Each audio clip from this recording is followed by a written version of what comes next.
Perfect thalipeeth भाजणी आणि त्यापासून थालीपीठ कसं बनवायचं ते आज आपण या व्हिडिओमध्ये पाहणार आहोत।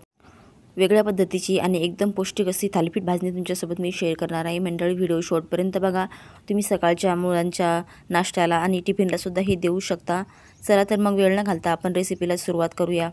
कोणतीही वाटी, कप किंवा तुम्ही ग्लास घेऊ शकता। आता हा कप घेतलेला आहे मी, त्या कपाने 1 कप गहू घेतलेले आहे आणि सेम कपानेच आपल्याला ज्वारीसुद्धा घ्यायची आहे। सर्व स्वच्छ निवडून घेतलेलं आहे मी आणि त्याच कपाने 1 कप बाजरीसुद्धा घेतलेली आहे आणि 1 कप रेशनचे तांदूळ घेतलेले आहे। स्वच्छ धुवून आणि वाळवून घेतलेले आहे। बाकी साहित्य फक्त निवडून घेतलेलं आहे आणि त्याच कपाने आपल्याला 1 कप नाचणीसुद्धा घ्यायची आहे, म्हणजेच नागिली। तुमच्याकडे काय म्हणतात ते सुद्धा कमेंट करून सांगा।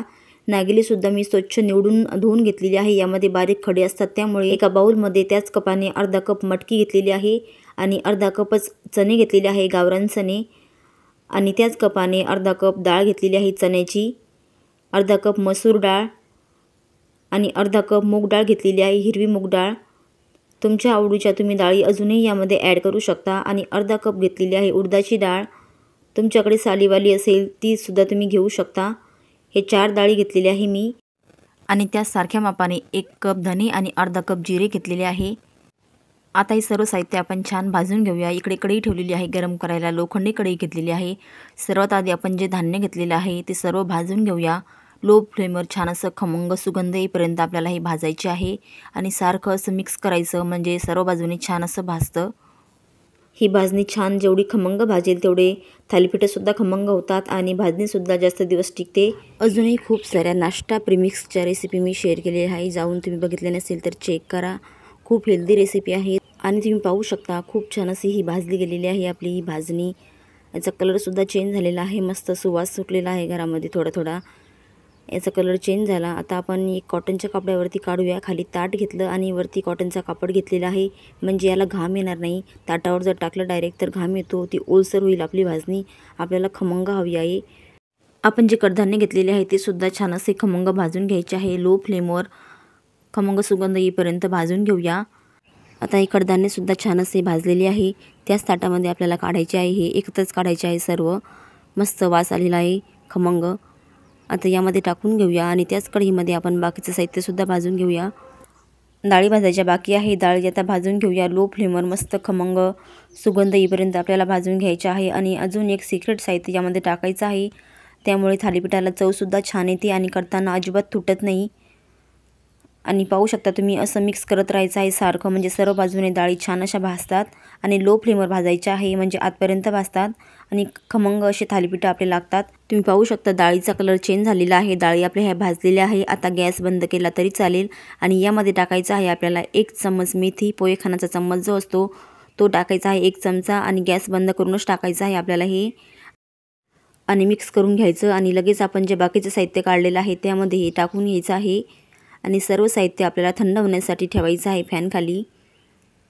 मेथी टाकल्यामुळे थालीपीठं खूप पौष्टिक होतात आणि एक विशेष चव आणि सुगंधसुद्धा आपल्या थालीपीठाला येतो, त्यामुळे मेथी जरूर टाका। आणि आता आपले धने आणि जिरं भाजायचं राहिलेलं आहे ते सुद्धा आपण छान असं भाजून घेऊया। थालीपीठाची भाजणी घरामध्ये असल्यानंतर मुलांना आपण झटपट थालीपीठं तयार करून देऊ शकतो, पौष्टिकही आणि पोटभरीचा नाश्तासुद्धा होतो। आता आपले धने आणि जिरेसुद्धा छान असे भाजलेले आहे, कलर याचा चेंज झाला तुम्ही पाहू शकता। बाकीचं जे साहित्य आपण काढून घेतलेलं आहे त्यामध्ये आपण हे धने आणि जिरं टाकून देऊया आणि सिक्रेट साहित्य काय आहे ते पुढे मी सांगणारच आहे तुम्हाला। आणि आता हे आपण मस्त थंड होऊ देऊया, फॅनखाली ठेवायचं आहे आपल्याला, थंड व्हायला थोडंसं पसरवायचं आहे म्हणजे लवकर थंड होतं। आणि सिक्रेट साहित्य आहे ते साबुदाणा घेतलेला आहे 1 छोटी वाटी, खूप जास्तही टाकायचं नाही आहे, अगदी छोटी वाटी भरून मी तो घेतलेला आहे आणि छान असा भाजून घ्यायचा आहे हलका होईपर्यंत। साबुदाणा टाकल्यामुळे थालीपीठ तुटतसुद्धा नाही आणि चवसुद्धा छान येते, त्यामुळे साबुदाणा टाका तुम्ही थालीपीठामध्ये, खूप छान टेस्टसुद्धा येते। आणि आता हे साबुदाणासुद्धा छान असा हलका भाजलेला आहे, आता काढून घेऊया। आणि थालीपीठाला छान असा रंग येण्यासाठी यामध्ये आपण हळकुंड टाकूया। हळकुंडामुळे खूप छान असा कलर येतो आपल्या थालीपीठाच्या भाजणीला। 2 हळकुंड घेतलेली आहे, 4 तुकडे केले होते याचे, अजून आपण बारीक करून यामध्ये टाकूया। अशा पद्धतीने बारीक केलेलं आहे, म्हणजे गिरणीवरती एक छान असं बारीक होतं। आणि आता सर्व साहित्य आपण मिक्स करून घेऊया आणि संपूर्ण थंड झाल्यानंतरच आपल्याला ही गिरणीवरून दळून आणायची आहे। खूप छानसुद्धा होते आणि कलरसुद्धा छान येतो हळदीमुळे, तुम्ही एकदा नक्की ट्राय करा मंडळी।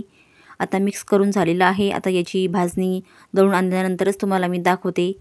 तुम्ही पाहू शकता किती छान याला कलर आलेला आहे हळकुंड टाकल्यामुळे। तुमच्याकडे हळकुंड नसेल तर तुम्ही हळदसुद्धा टाकू शकता। आणि आता लगेच आपण याचे थालीपीठ तयार करून घेऊया।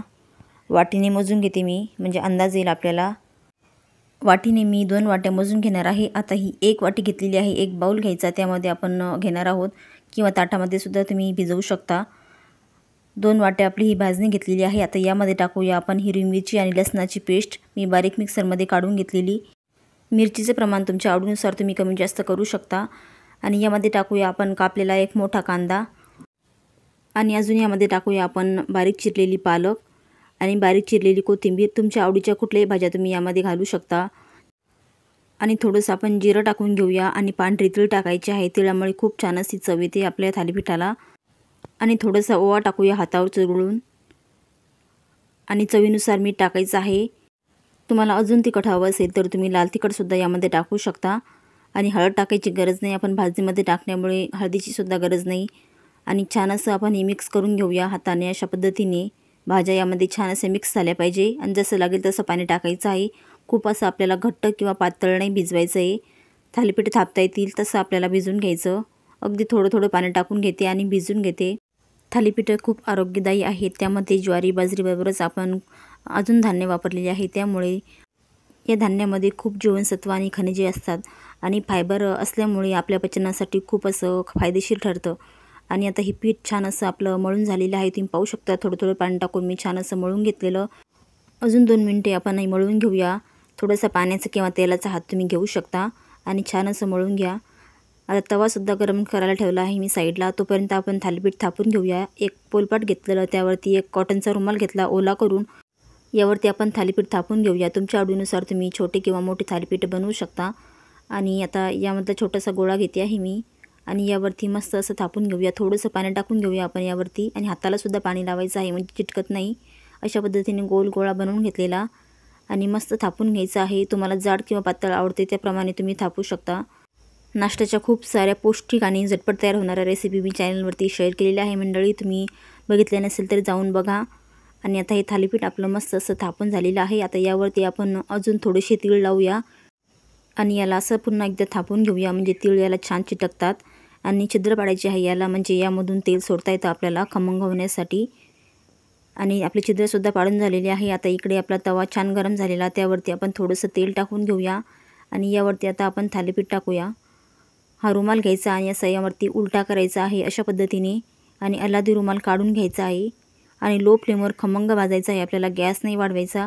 आणि जे छिद्र पाडलेले आहे त्यामधून असं आपल्याला तेल टाकायचं, म्हणजे खूप छान होतात थालीपीठं। तुमच्या आवडीनुसार तुम्ही तेल किंवा तूप किंवा बटरसुद्धा याला लावू शकता। आणि कडेकडेनं आधी आपल्याला हे असं लूज करायचं आहे, आणि नंतर पलटी करायची। आणि या साईडने सुद्धा आपण तेल टाकून घेऊया। तेलाचं प्रमाण तुमच्या आवडीनुसार तुम्ही कमी जास्त करू शकता। तुम्हाला जास्त आवडत नसेल तेल तर तुम्ही तेलाचं प्रमाण कमी करू शकता। आणि आता छान असं आपण या साईडने असं थोडंसं प्रेस करूया, म्हणजे खमंग होतं। आणि लगेच आपण आता पलटी करूया। एका साईडने छान असं भाजलेलं आहे, तुम्ही पाहू शकता। आणि दुसऱ्या साईडने सुद्धा असंच आपल्याला खमंग भाजून घ्यायचं आहे। अजून तेल तुम्हाला टाकायचं असेल तर तुम्ही टाकू शकता। आणि या बाजूने सुद्धा आपण छान असं पलटी करून बघूया। तुम्ही पाहू शकता खमंग असं भाजलं गेलेलं आहे आपलं थालीपीठ तयार झालेलं। असे सर्व थालीपीठ मी तयार करून घेणार आहे। आता आपण एका डिशमध्ये काढून घेऊया। यासोबतच सॉस, चटणी किंवा तुम्ही लोणचंसुद्धा घेऊ शकता, किंवा असे सुद्धा छान लागतात। यासोबतच मी लोणचं घेणार आहे। मुलांना लोणचं आवडते, त्यामुळे मी लोणच्यासोबत मुलांना देणार आहे। तुम्हाला जे आवडत असेल तर तुम्ही यासोबत घेऊ शकता। आणि मस्त असं गरमागरम थालीपीठ आणि त्यासोबतच लोणचं खूप छान लागते मंडळी। तुम्हाला ही आजची रेसिपी कशी वाटली ते सुद्धा कमेंट करून सांगा। आणि चॅनलवरती पहिल्यांदा आला असाल तर चॅनलला लाईक, शेअर आणि सबस्क्राईब करायला विसरू नका मंडळी। आजची रेसिपी तुम्ही शेवटपर्यंत पाहिल्याबद्दल तुमच्या मनापासून खूप खूप धन्यवाद। भेटूया अशाच मस्त टेस्टी, भन्नाट, चविष्ट, पौष्टिक रेसिपीमध्ये। तोपर्यंत बाय बाय मंडळी।